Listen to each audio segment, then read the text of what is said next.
अधिक महिन्यामध्ये कोणत्या वस्तूंचे दान हे आवर्जून करावे? अधिक महिना हा फक्त एक महिना नसून तो पुण्य कमावण्याचा आणि घरात सुख समृद्धी आणण्याची सुवर्ण संधी असते. पण या महिन्यात काही खास वस्तूंचे दान केल्यास त्याचे फळ हे अनेक पटीने वाढते असे धर्मग्रंथात सांगितले आहे. आजच्या व्हिडिओमधून आपण तेच जाणून घेणार आहोत की अधिक महिन्यात कोणत्या वस्तूंचे दान हे आवर्जून करावे आणि कोणते दान केल्याने लक्ष्मी माता प्रसन्न होते. कोणते दान तुमच्या जीवनातील अडचणी ह्या दूर करू शकते. त्यामुळे व्हिडिओ शेवटपर्यंत नक्की पहा, स्किप अजिबात करू नका. आणि अधिक महिना सुरू झालेला आहे, तुम्हाला देखील प्रश्न पडला असेल की या महिन्यात नक्की कोणत्या वस्तूंचे दान करावे आणि ते आपल्याला परवडण्यासारखे असेल का? तर हा व्हिडिओ शेवटपर्यंत नक्की पहा. नमस्कार, आपल्या सर्वांचे मनपूर्वक स्वागत आहे. अधिक महिना म्हणजे पुरुषोत्तम महिना. हा महिना अत्यंत पवित्र आणि पुण्यदायी महिना मानला जातो. या महिन्यात जप, तप, पूजा, व्रत आणि विशेषतः दान याला खूप मोठे महत्त्व दिले जाते. असे मानले जाते की या महिन्यात केलेले दान अनेक जन्मांचे पाप नष्ट करून जीवनात सुख, शांती आणि समृद्धी आणते. दान करताना भावना शुद्ध असणे खूप महत्त्वाचे असते. दाखवण्यासाठी किंवा प्रसिद्धीसाठी केलेले दान फारसे फलदायी ठरत नाही. मनापासून आणि श्रद्धेने केलेले छोटेसे दानही मोठे पुण्य देऊन जाते. चला तर मग आपण जाणून घेऊयात की अधिक महिन्यात कोणत्या वस्तूंचे दान हे आवर्जून करावे. पहिलं म्हणजे तर अन्नदान. सर्व दानामध्ये अन्नदान हे सर्वश्रेष्ठ दान मानले जाते. भुकेल्या व्यक्तीला अन्न देणे म्हणजे थेट देवीची सेवा केल्यासारखे असते. या महिन्यात गरीब, गरजू किंवा मंदिराजवळील लोकांना अन्नदान नक्की करावे. शक्य असेल तर गाईला चारा आणि पक्ष्यांना धान्य देखील टाकावे. यामुळे घरातील अन्नधान्य कधीही कमी पडत नाही. दुसरं दान आहे तर तांदूळ आणि गव्हाचे दान. अधिक महिन्यात तांदूळ, गहू किंवा इतर कोणतेही धान्य दान करणे अत्यंत शुभ मानले जाते. हे दान केल्यास घरात भरभराट राहते आणि आर्थिक संकटे देखील कमी होतात. विशेषतः एखाद्या गरजू कुटुंबाला जर धान्य दिल्यास त्याचे पुण्य हे अनेक पटीने वाढते असे म्हटले जाते. त्याचबरोबर वस्त्रदान. गरीब किंवा गरजू लोकांना नवीन कपडे दान करणे खूप पुण्यदायी असते. विशेषतः वृद्ध व्यक्ती, महिला किंवा लहान मुलांना कपडे दिल्यास देवाची विशेष कृपा मिळते असे मानले जाते. फाटके किंवा वापरणे योग्य नसलेले कपडे कधीही दान करू नयेत. त्याचबरोबर पाण्याचे दान. उन्हाळ्याच्या दिवसात पाण्याचे दान हे खूप मोठे आहे.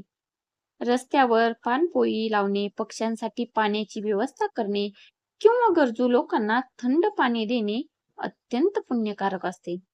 यामुळे काय होते तर जीवनातील अनेक अडथळे दूर होतात असे म्हटले जाते. त्याचबरोबर तूप आणि साखरेचे दान.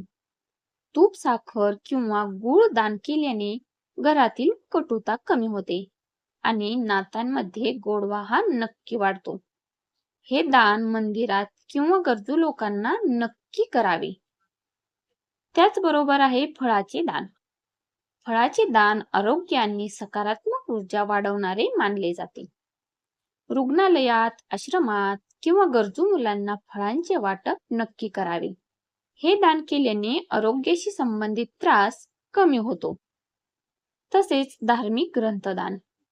भगवद्गीता, रामरक्षा, विष्णू सहस्त्रनाम किंवा इतर धार्मिक पुस्तके दान करणे अत्यंत शुभ मानले जाते. यामुळे ज्ञान वाढते आणि घरात आध्यात्मिक वातावरण देखील निर्माण होते. त्यामुळे यंदा अधिक मासामध्ये तुम्ही देखील नक्की करा हे. दिवे आणि तेलाचे दान. मंदिरात दिवेसाठी तेल किंवा तुपाचे दान हे नक्की करावे. हे दान केल्याने जीवनातील अंधार दूर नक्कीच होतो आणि सकारात्मकता वाढते असे मानले जाते. त्याचबरोबर चप्पल किंवा छत्रीचे दान. गरजू लोकांना चप्पल किंवा छत्री दान करणे खूप पुण्यदायी असते. विशेषतः उन्हाळ्यात किंवा पावसाळ्यात हे दान खूप मोठे मानले जाते. यामुळे प्रवासातील अडचणी आणि संकटे कमी होतात असे मानले जाते. गायीला हिरवा चारा. अधिक महिन्यात गायींची सेवा आणि चारा देणे अत्यंत शुभ असते. गायीला हिरवा चारा, गूळ किंवा भाकरी खाऊ घातल्याने घरात सुख समृद्धी वाढते. त्याचबरोबर पक्ष्यांना धान्य. दररोज सकाळी पक्ष्यांना ज्वारी, बाजरी किंवा तांदूळ टाकावेत. यामुळे पितृदोष आणि नकारात्मकता कमी होते असे अनेक जण मानतात.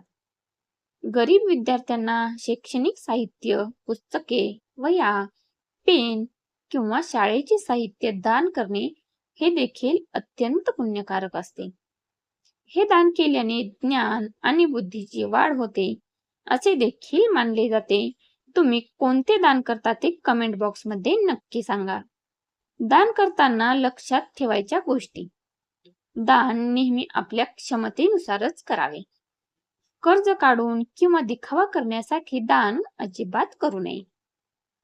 आणि सर्वात महत्त्वाचं म्हणजे दान करताना अहंकार नसावा. दान करताना देवाचे स्मरण आणि मनात चांगली भावना असणे खूप महत्त्वाचे मानले जाते. तरच दान केलेले महत्त्व मिळते. अधिक महिना हा पुण्य कमावण्याचा आणि जीवन सकारात्मक बनवण्याचा काळ आहे. या महिन्यात श्रद्धेने केलेले छोटेसे दानही मोठे फळ देऊन जाते. म्हणून शक्य तितके दान करा, गरजूंना मदत करा आणि देवाची कृपा मिळवा. हा व्हिडिओ जर आवडला असेल तर लाईक करा, शेअर करा आणि आपल्या भक्ती विशेष या चॅनलला सबस्क्राईब करायला मात्र अजिबात विसरू नका.